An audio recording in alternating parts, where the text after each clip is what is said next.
Hi everyone, I'm Megan, and welcome to Wordcrash, the game show where questionable plots compete for your vote to win a place in the Wordcrash Hall of Infamy.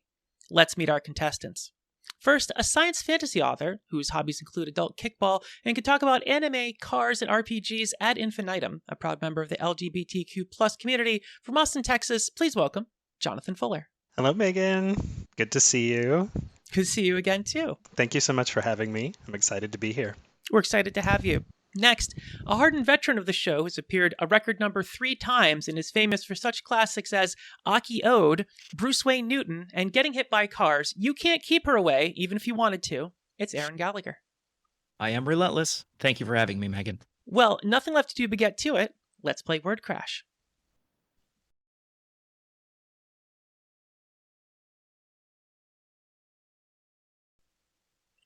Strap in and get ready for the jump to light speed. It's time for In Space. In this game, we ask our contestants to add In Space to the end of any book or movie and tell us what the new plot is.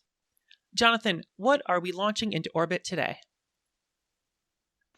Well, Megan, we are going to be blasting off with the adventures of Sherlock Holmes in space.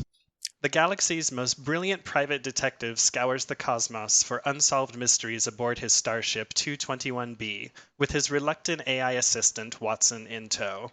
No crime has ever eluded his powers of deduction, until an old enemy, Professor Moriarty, makes public his intention to steal a star. The race is on as two of the greatest minds in the universe battle it out. Oh, fantastic. And that's a great introduction. I have to say, not everybody puts together an introduction. They want to say the whole story, but that has got me hooked. Yeah, I'm interested. I guess the first question I have is, what type of star? Well, it has to be a star in a habitable system, because otherwise the stakes are fairly low. I mean, if a star goes out in the woods and no one sees it, did it really supernova? If you listen to quantum mechanics, it did not, because there are no observers, and so it is in a superposition of both having and having not achieved supernova. Yeah, Schrodinger's star, as it were. My question is what type of star it is, because that would definitely give you a clue as to where he might be hiding it, because a brown dwarf is going to be much easier to hide than, say, a G-type. This is true. Yeah, I think that for maximum impact and to up the stakes, that it is going to be a G-type similar to our own sun, perhaps in another system that's been colonized recently. So, he's going to steal a star. No, wait a minute. He has already stolen a star, or... He has not yet stolen the star. However, he has publicly declared his intent to do so. It's essentially the gauntlet thrown down for Sherlock. I think the first thing Sherlock has to do is deduce how Moriarty is going to steal the star. Where does he go first for answers? The first place he's going to look is actually the direction that Eirynne led us in. What are the characteristics of the star? Is it in a habitable system? Is it a star that produces energy that's usable? Because it's very doubtful that Moriarty's going to waste his time on, to your point, Eirynne, a brown dwarf, a quasar, a red giant that's about to collapse. Now, he wants something that he can steal and then build a Dyson sphere around and start his own civilization with. Ooh, that's thinking big. I can even understand why someone would want to steal a star now. Yeah, actually. Eirynne, what kind of planet is around this star? Probably going to find a planet mostly of street orphans. You're going to have the Baker Street Irregulars, so you're going to have a whole bunch of kids running around. So there's probably an entire planet, an interstellar intelligence network of orphans. Because, at least in the literature, they're pretty nondescript. You never notice them around, but they hear everything. I feel like a planet full of orphans has come up before. I can't remember what show it is. Definitely I'll have to go back and find out what it was, because there has been a whole planet full of... Oh! Nacho Libre in Space. That's what it was. Nacho Libre in Space had an entire planet full of orphans. So guess what? That planet is in danger again. Awesome. We'll just connect these two. Yeah, I'm good with it. Shared universe. It's the season for multiverse. Now that he's figured out which star Moriarty is going to steal, he's going to have to figure out how. Now I feel this is probably going to be one of those, I don't know, classic G.I. Joe plot lines, right? Where they need like 7 things on 7 different planets. It's a giant fetch quest, and there's a race to get each one. Jonathan, what's that first thing Moriarty needs? An archive from a lost alien civilization that had already figured out to do the very thing he wants to do. but there's only a fragment of it that still exists, not the entire key. That's the first thing he seeks out.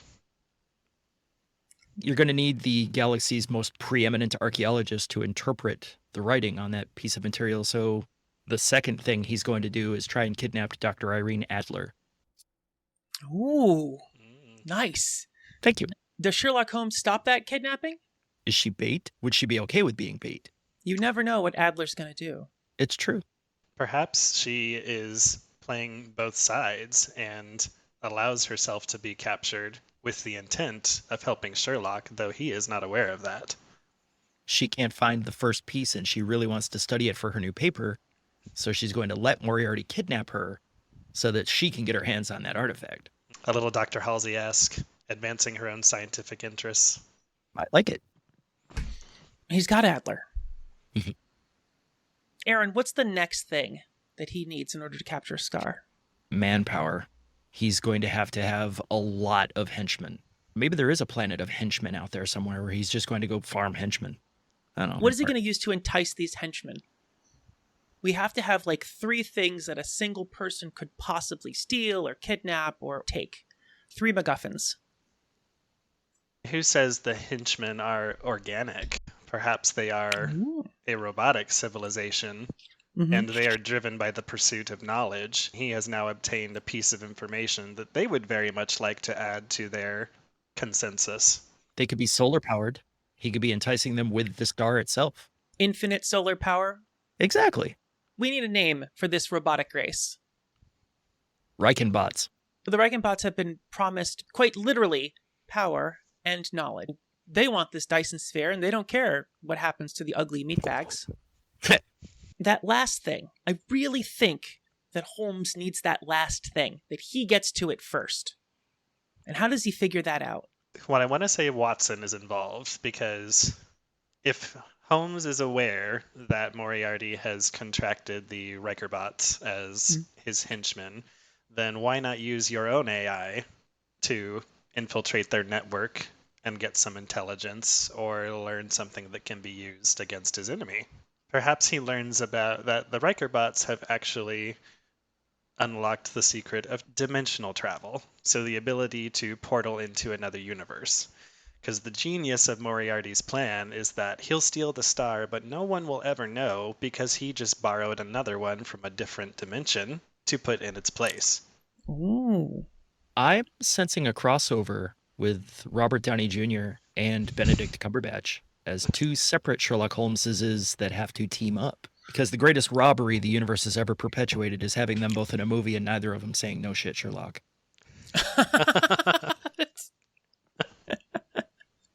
That may actually be the only line they share in this, and I'm sure that would be more than enough for the fan base to explode. It would totally explode, implode, or just plode. Have you ever noticed you can implode or you can explode, but you can't plode? We're in a constant state of ploding. Yeah, I'm ploding right now. I'm going to throw something in here. I'm going to say in order to do that, they need a special crystal. And Holmes has already taken it. He's already stolen it by the time Moriarty goes to steal it himself. Ah, the pre-heist heist. And it's one of those things that's done in flashback. We see Moriarty going in there, he gets there, and he opens the thing, and he goes through all the vaults, and it's gone. And that's when Holmes laughs, and you see everything that happened before that. Yeah, exactly. No, that's cool. I like that.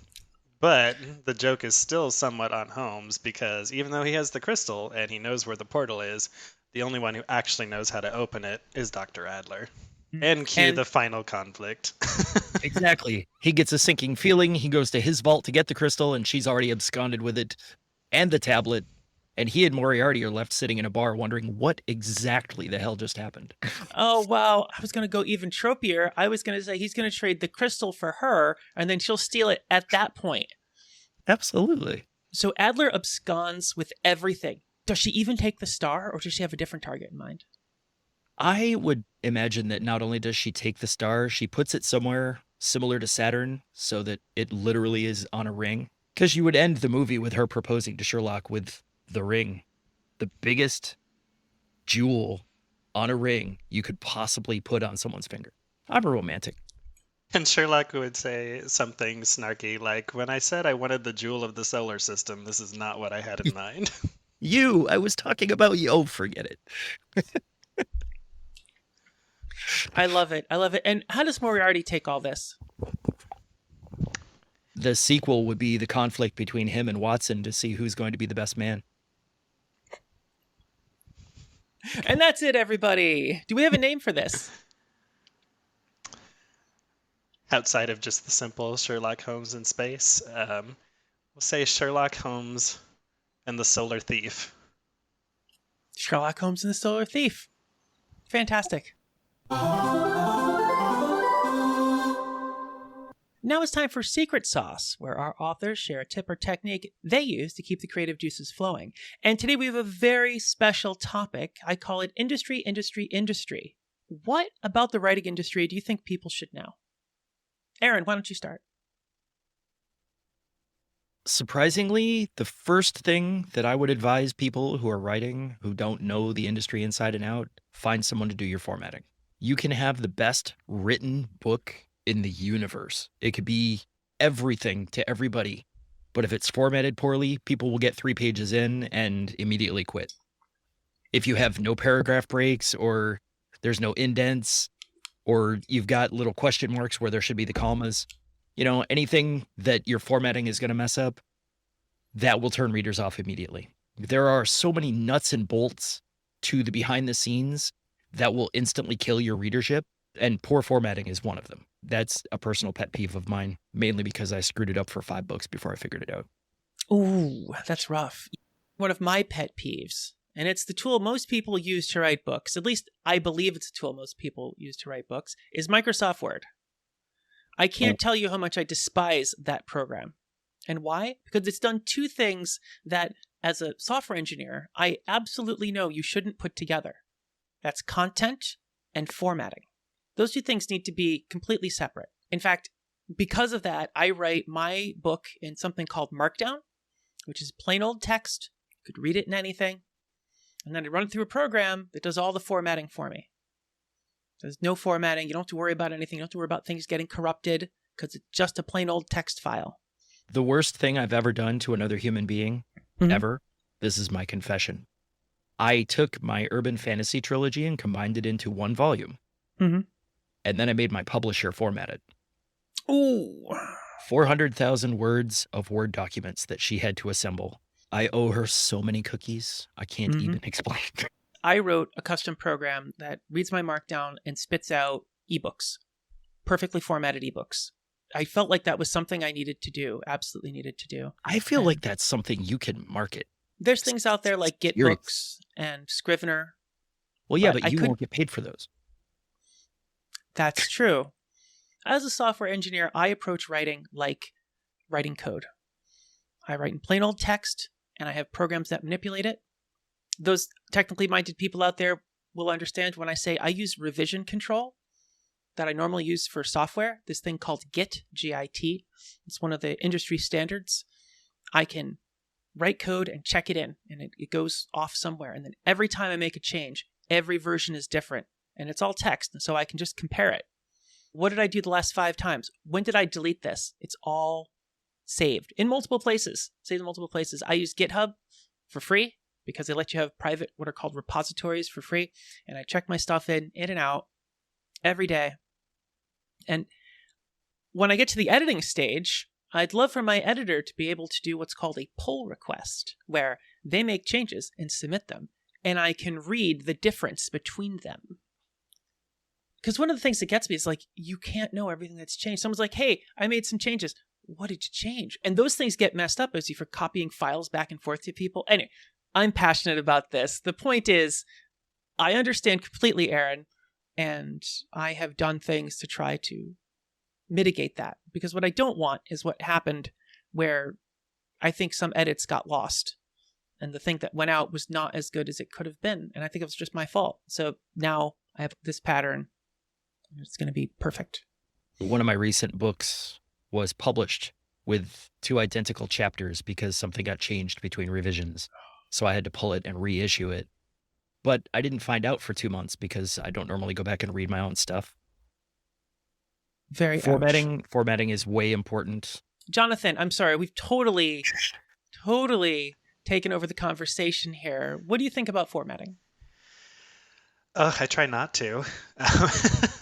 It's it's one of those things that it's like a necessary evil, if you will. We all want the aesthetics to be correct, to represent us, because how your story is presented is important. It's a representation of you and the quality of your work.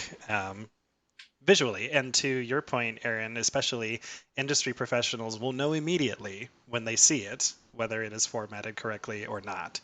And so I think you're spot on to say it really is something you should familiarize yourself with before, for instance, submitting to a publisher or to an agent, and take the time to perhaps invest in some software to help you do it correctly. Maybe subscribe to a magazine like Writer's Digest that will guide you to tools and resources that can be of help with that sort of thing. And there are many great things besides Word. I have people who swear by Scrivener. I know people who use Word or some other variation. ClarisWorks. I'm like, what are you doing with that? Is that still even around? Yes. Yeah. Anyway. PageMaker Pro from 2000. Hey, I have a license for it. It's been working. Where things get really fun is when you're trying to use a dumbed down online version of Word in Dropbox, for instance, because you're collaborating with someone else and then trying to get the format to translate from that into regular Word. Should be seamless. It is not. It is a heinous, horrendous task to try to make those two things talk to each other. Word doesn't even play well with itself. I mean, No. Even if you're using the exact same format on two, because I use two separate computers, it will often glitch out on me between the two computers, talking to itself with the same file from the same location. So, yeah. We need better tools, or Microsoft needs to really get serious there. Oh my God, that's why George Martin still uses WordStar. He probably bought a license back in 1981, and he refuses to upgrade. It's a true story, by the way. He still uses an ancient computer with WordStar. A search through his manuscripts apparently takes somewhere up to 2 hours. I imagine him shuffling through his house with a big 12-inch hard disk to plug into his ENIAC to go write. That's me. But yeah, formatting is probably the most important thing that isn't the most important thing about writing. Jonathan, what do you want people to know about the industry? I'm going to go in a similar vein as Aaron and say there is a word. I actually think, Megan, you might have been the first person to use it that I can recall hearing. And then my publisher used it, and it took on a whole new meaning for me, which was the term pantsing or pantser. And I did not really grasp what that was until my publisher used it in direct reference to myself. And asked whether I was a pantser or not. And I thought, what on earth are you talking about? And then she went on to explain, someone who writes by the seat of their pants. That is pantsing. There is not really organization. It is just an intuitive process that it just sort of unfolds as it will.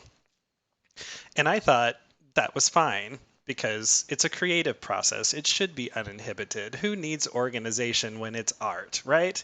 I had this rather Baroque notion of how that should play out. And I very quickly realized that that is not going to fly any longer. And it really forced me to become familiar with tools such as a plot diagram, a beat sheet, things that help you organize your thoughts and have a clear goal for where you should be at a very precise point in your story, either based on word count, based on how it corresponds to, for instance, the rising action, the inciting incident, all of these formal terms that me just being an amateur author, I had maybe come across before, but didn't really know how to implement.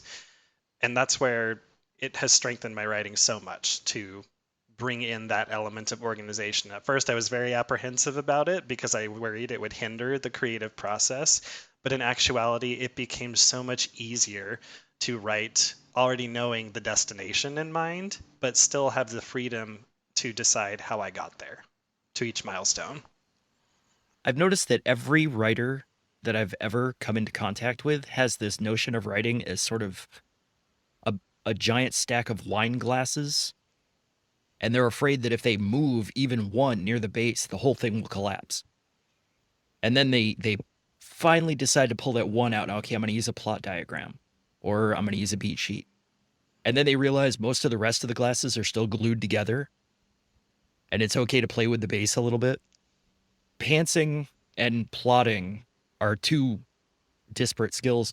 I tend to refer to myself as a plantser.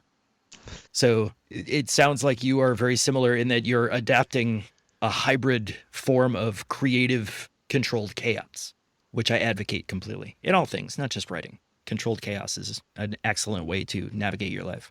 Well, it's interesting because my first book was very much pantsing. I'd never written a book before.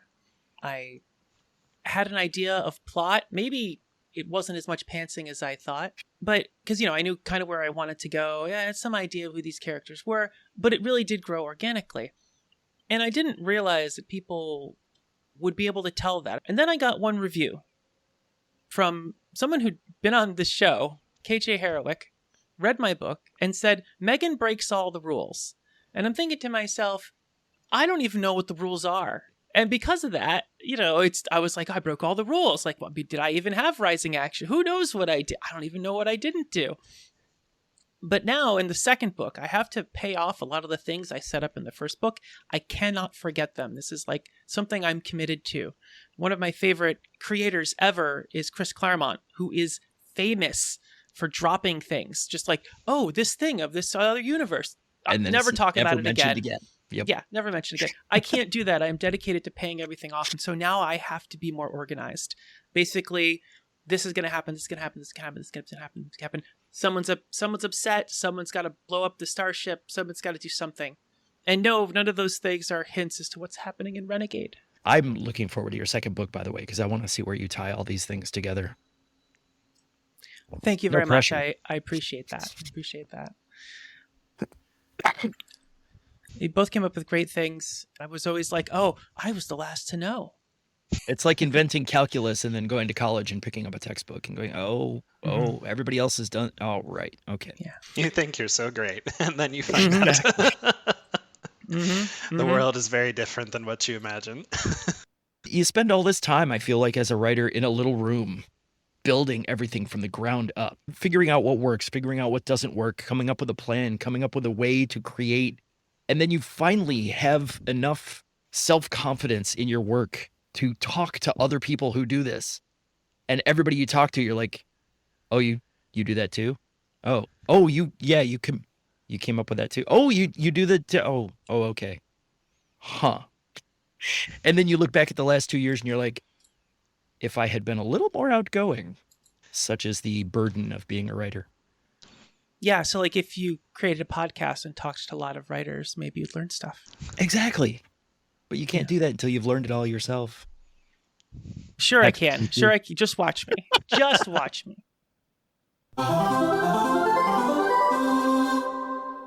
Throw out all your expectations because this is what happens when worlds collide.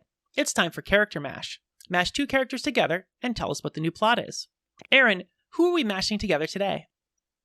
I am a big fan of Harley Quinn. And of course, having grown up in the 80s, I'm a big fan of 80s TV. So I was thinking that Harley Quinn Medicine Woman would be a good mashup for the show. And for those who don't know the other half, could you explain what the other half of that is? Jane Seymour played Dr. Quinn Medicine Woman in the late 80s, early 90s, where she was basically a doctor in a time when women weren't even supposed to think about being doctors. And she was very forward and inconvenient for a lot of people, but she did it on the frontier as well. So you got this woman running around in the 1800s being a doctor, and it was very delightfully subversive in a very conventional 80s kind of way, which seems like the polar opposite of Harley Quinn in just about every way imaginable. So I thought it would be really fun to see her running around in the 1800s being Harley Quinn at people, but also with a medical degree. I mean, she has a medical degree. Well, yeah, that's true. You have to go to medical school before you can become a psychiatrist. So, yeah, just Harley in the 1800s. Yeah. And so now, because you've mentioned her, I have to talk about this. I do a few voices, and one of which is Harley Quinn. I'm all ears. Okay, so here's the thing, right? If you put me in the Old West, what am I going to sound like? I mean, they don't even have toilets. I'm going to be so miserable. And all those people in the hats. I mean, how many people in hats can you possibly take in your life? I don't know what I do. And especially when my pudding is gone. Would he be there too? Huh? Or Ivy. Actually, I'd rather have Ivy there. She's much better. I'd watch the hell out of that show. The crossover we truly need. So let's do this. Harley Quinn, Medicine Woman. If you're going to do the 80s tropes from television, you're going to have the kidnapping plot. You're going to have the evil robber baron plot. You're going to have the oh no, Timmy fell down the well plot. And throwing her into all of those situations, I think, is just going to be hysterical. A weekly show about her misadventures would be awesome. And so is she planning all these herself, or is she actually the hero? Because depending on when you read Harley Quinn, she could be any of them. It's true. Let's go through one of these plots. We'll do the typical 80s plot right here, right now. Which one do you want to do? Timmy fell down the well. Timmy fell down the well. Yes. Okay, in this case, who's Timmy? Timmy is going to be one of the kids from town who is unnaturally attached to Harley for God knows what reason. She's absolutely not safe for children, but okay. I'm envisioning this. Harley's there in the bar, like she always is, and doing her thing, and she's dancing or whatever, and she's hard drinking. Of course she's hard drinking. And there's a kid who always comes into the bar and is like, oh, Harley, please, you're the greatest. Can you do this? Can you do that? Yeah. He's totally fanboying over her. And she's like, oh my God, kid, will you get away from me? If I wanted kids, I would have stayed with my ex. Right? He always had one or two Robins kicking around. Right? In fact, this kid's name is Robin. Oh, it's perfect. It's absolutely perfect. This kid's name is Robin. Robin disappears. Poof. Mm-hmm. Nobody knows. Immediately, everybody suspects Harley. Yes. Now, Jonathan, who actually made the kid disappear? We are going to say that it was Bane who actually made the kid disappear because he has been trying to get Harley's interest for ages and knows the best way to do it is cause a misfortune to someone else. Because that's the only way you're going to pull her away from her medicine. When we say medicine, is she just really the drug dealer of the town? Well, she's creating her own supply and demand, actually. She's a bad doctor. Is anyone else picturing the 80s Nightfall era Bane with like the 450-pound torso on the tiny little legs, but in a cowboy hat? Because that's what's in my head. Wrestler outfit, unitard and all, but cowboy hat. Bane and his gang of bandits. His gang of bandits?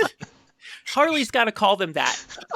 Right? Oh, you hear? The whole bandit clan. Who comes and tries to guilt Harley into getting Robin back? I'll throw it out there. Bruce. This is Guy Bruce. He happens to drive one of the coaches, and he comes to her and he guilts her into it. That boy, he idolizes you. He wants to be just like you. He reminds her about that time that he helped her land that date with Poison Ivy, and so he's calling him a favor. Oh, God. I gotta go do this now? You're not gonna bring me any more laudanum? Is that what you're telling me?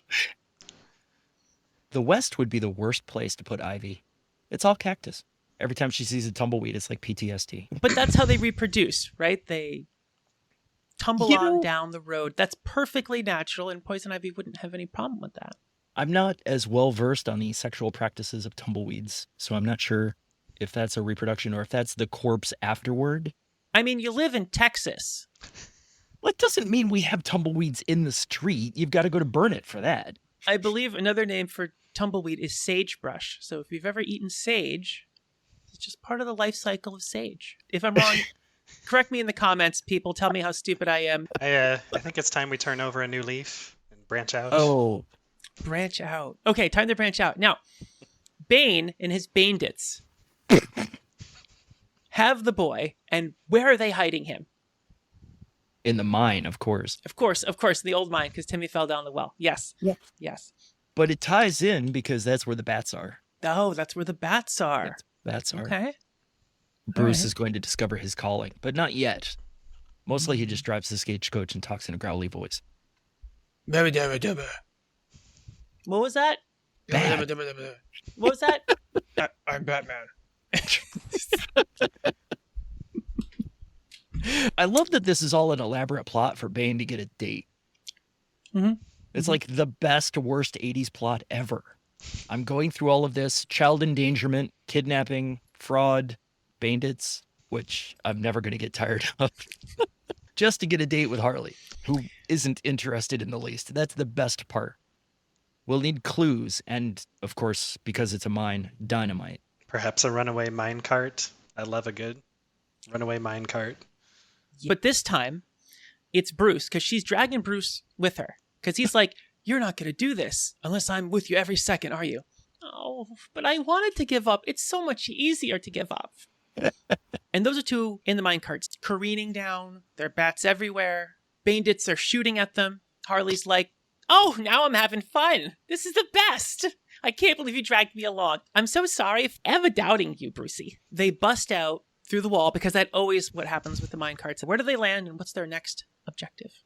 Well, we're going to bust through the wall, and we're going to end up in an oasis. There's a little An oasis. subterranean grotto, which is the iconic villain lair in the base of a volcano, or hidden in a mine, or on the moon, which is a lot harder to get to by minecart, so it's probably not viable. And I'm just going to go ahead and say it. Bandits. There's bandits everywhere. I have an idea. What if Bruce has gotten hurt and Harley gets to do her medicine woman thing and she finds some mushrooms? And she's like, this will help. And he eats them and he's like, I don't feel any better. She's like, oh, it's not for the pain, but now you won't follow me. It's true. And then he's going to lie there against the wall, nursing his broken leg, which hasn't been cared for in the least. Nope, not at all. Watching the bat high on psilocybin. Watching all the bats as they float around from all the gunfire and scream. Meanwhile, Harley is charging through the oasis, punching bandits. I'm sorry. I feel like she's going to have, at some point, pull out a gun, but it's not going to do what she thinks it's going to do. It's a leftover of her old Puddin's toys. So she corners Bane and prepares to deliver the final blow. But out pops one of those little, flags that just says, pow. And he says, don't you see? You can't kill me because fate says we need to be together. And Harley's like, well, you got to let the kid go. Which is what Bane reveals. Oh yeah, he's been back in town for 3 hours now. When really the kid has actually gotten lost and he's wandering around through the bats. And he comes upon Bruce. Oh God, what happened to you? We need to get you out of here. Squeak. You're going to need to set my leg. So he sets his leg and then he drags Bruce out. This is the beginning of their relationship. Jonathan, what does Harley do when Bane finally confesses his love? Harley is not in the slightest bit interested, but she understands that she needs to get Bane the heck out of town if she doesn't want to have to keep dealing with this problem. She's going to tell him that she's arranged something real special for them, as far away from there as possible, and that he better hurry, and she'll catch up with him just before sunset. And then what does she actually do? She hands him a vial, purple liquid, because purple liquid always bodes well, and tells him to mix it in his drink, and that... Oh, to be ready for her. Oh, yes. Old West aphrodisiacs. It's probably arsenic. Yes, and lead, and cannabis, and cocaine. I mean, that was laudanum, right? It was like cannabis and cocaine or something like that. Yeah. Cures everything. You'll feel much better. Heroin. That's what it was. It was heroin and cannabis. Part of that statement is true. You will feel better. Bane is out in the middle of the wilderness now with all the bandits that are left. And they don't like this. They're really sad because they lost their friends to this girl. And now they realize just Bane wanted to get laid, which is ridiculous. They're wingmen instead of henchmen. Nothing sadder than a dead wingman. It's true. I died for you, man. I feel like the last scene is Bane out there in the wilderness with the guys, and they're having this argument. Night starts to fall, and Bane's getting ready. He's pouring his stuff in his drink. And then they hear the howling of the wolves. And this stuff that he's been drinking, it doesn't make him more virile. It attracts wolves. And the wolves chase them out of town. Or eat them, I don't know. Like, something. Well, an unspecified number of bandits are not getting out of that forest.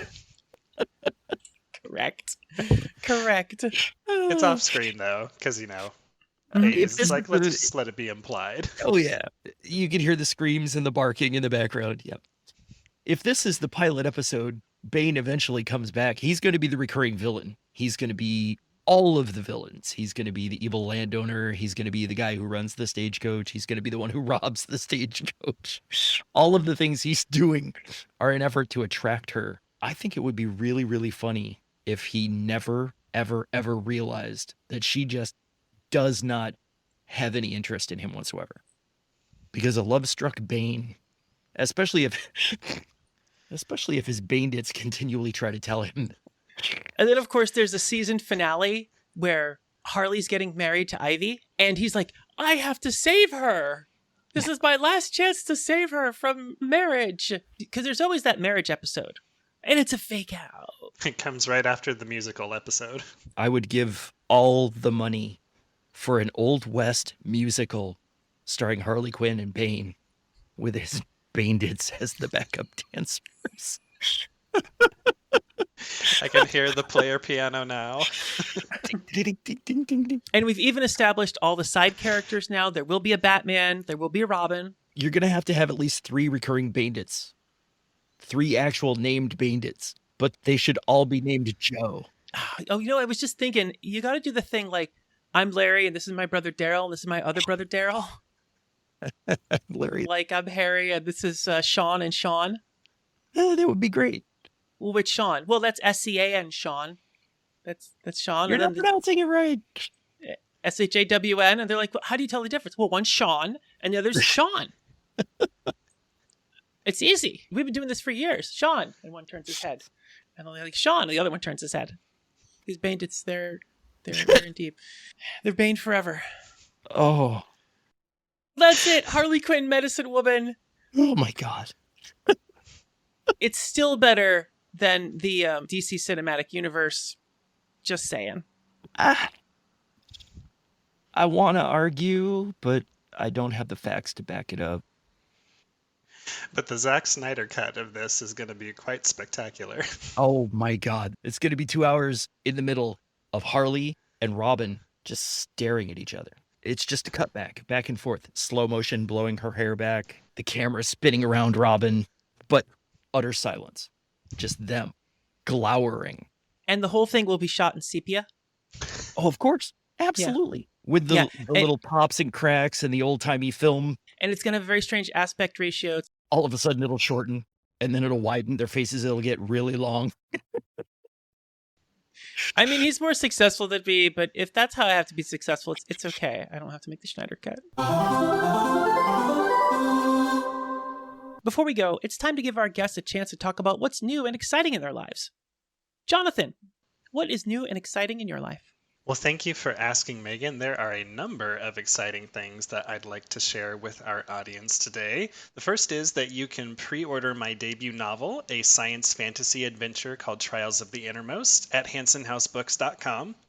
I also have a short story featured in Elixir, an anthology of sci-fi and fantasy tales about hope and healing, which you can also buy through Hanson House. And for those interested in keeping up with my writing journey and the occasional meme about the struggles and joys of writing, you can follow myself and my co-author on Twitter, Instagram, and now TikTok.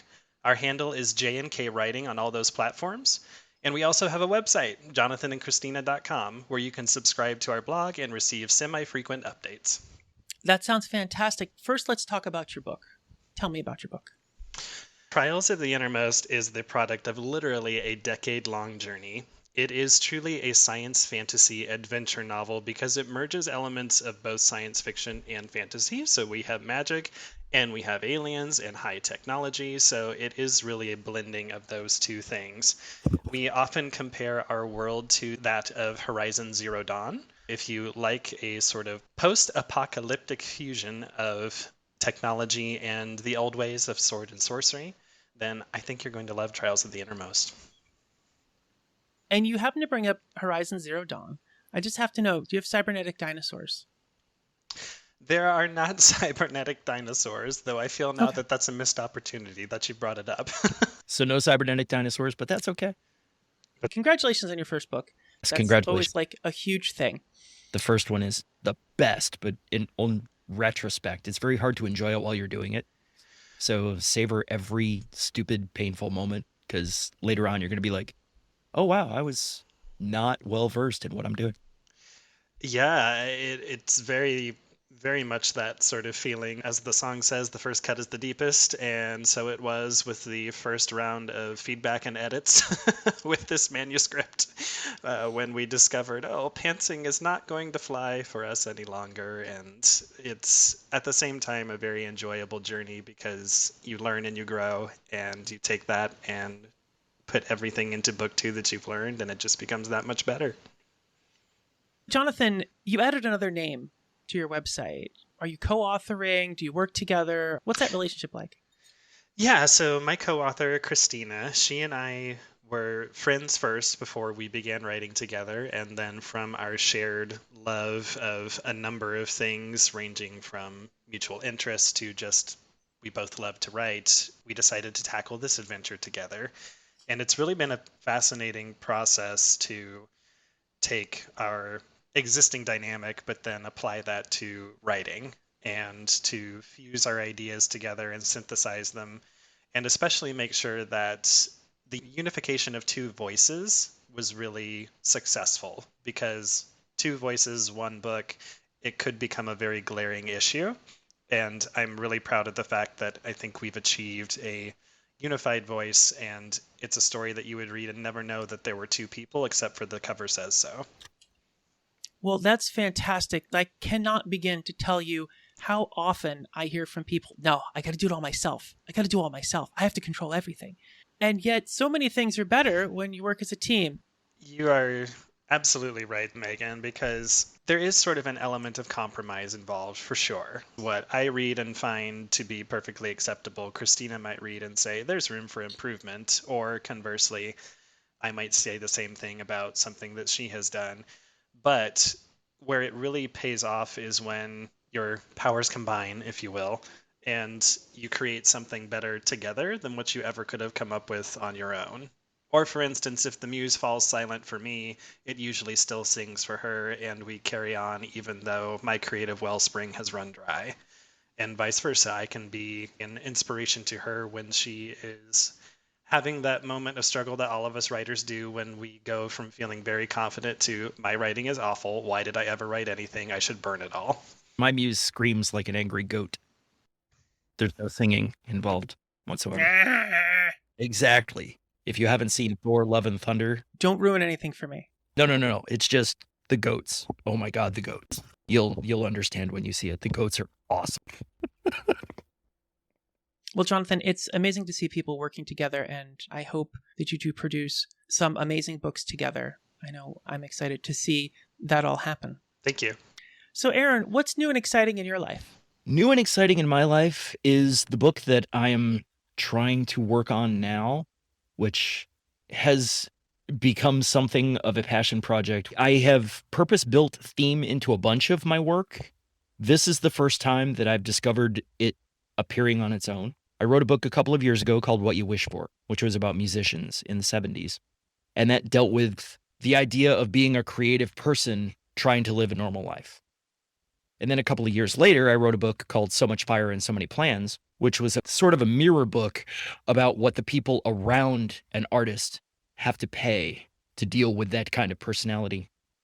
And I started writing a book last year about a chef in Philadelphia, which deals with both sides of the problem, what to do when you're an artist and you can't live with yourself. So I've sort of created this trilogy of an examination of being a creative person, and I'm hoping to release that by the end of the year. That's what's new in my life. I'm working on this book about chefs, and hopefully it'll be a bookend to this trilogy of artistic endeavor that I'm working on. Do you have any books that you'd like to talk about that are already released? All of them? All of them? Yes.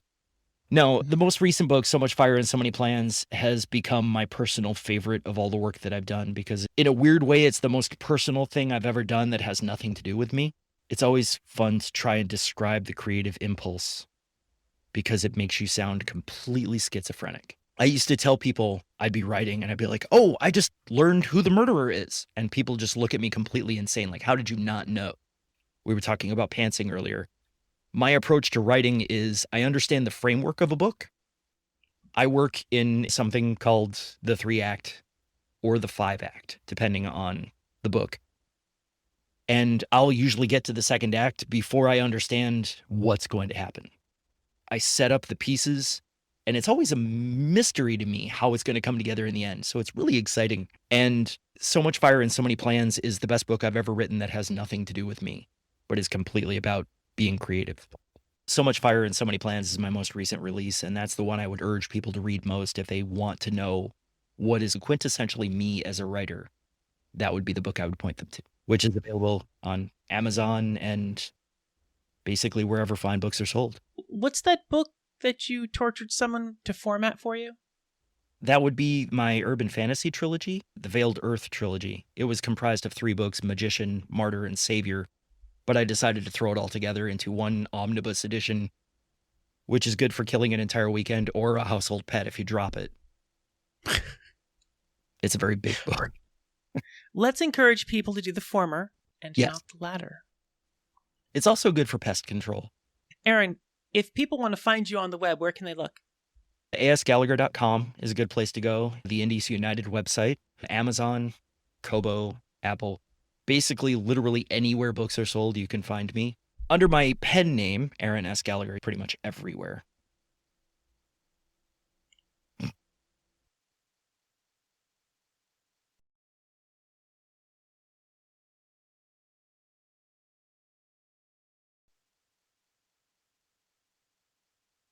So, which pitch deserves a place in the Wordcrash Hall of Infamy?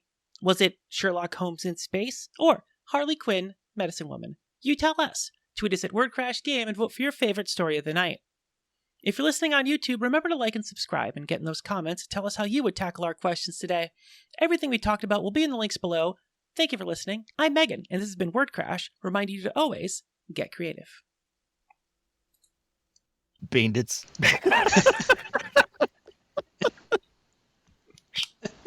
Bandits. That's my personal favorite Wordcrash moment right there.